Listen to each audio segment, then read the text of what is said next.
श्रृङ्खलाले कसले बोलाउँदै हुनुहुन्छ? परमेश्वरले बोलाउँदै हुनुहुन्छ। हामीले रेस्पोन्स कस्तो दिइरहेका छौँ?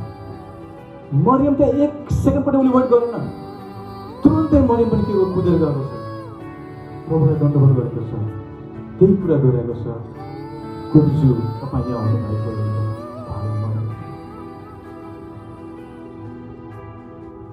परमेश्वरले फेरि त्यही कुरा दोहोऱ्याउनुहुन्छ। तिम्रो भाइ के हुनेछ? पुनर्जीवित हुनेछ। हेर्नुहोस्, आज हामी सँगैको सँगै भन्दैछौँ, तपाईँहरूलाई म तयार बनाउँदैछु। अब यहाँनिर यसु ख्रिस्टले अब त्यहाँनिर चाहिँ मार्था रोइरहेको देखेपछि धेरैजना भिड पनि उसलाई पछ्यायो। मार्था कहाँ गएको होला? त्यहाँ अब शोक गर्न गएको होला, चियानमा रुन गएको होला भनेर पछ्याएको थियो, उसलाई सान्त्वना दिनलाई पछ्याएको थियो। त्यहाँनिर जब यसु ख्रिस्टले मार्था, मरियम अनि त्यहाँ आएको अरू मानिसहरू पनि रोइरहेको देखेपछि यसु ख्रिस्ट व्याकुल हुनु भएको छ।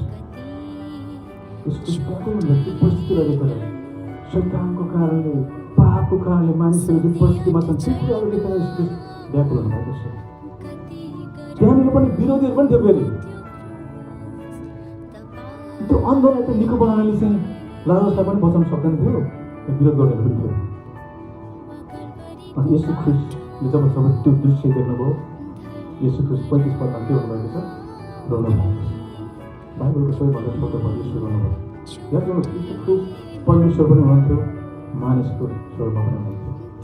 धेरैचोटि हामी आफ्नो त्यो मृत्यु हुँदा, दुःखमा हुँदा हामी इमोसनल हुनु, रुनु कुरो त्याग थियौँ। हामी थाहा छ त्यो कुराले अनन्त मृत्युमा पुर्याउँदैन।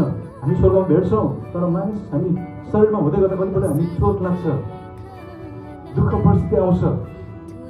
त्यो नराम्रो कुरो हो भने यसु ख्रिस्ट पनि यहाँ रुनु भएको छ।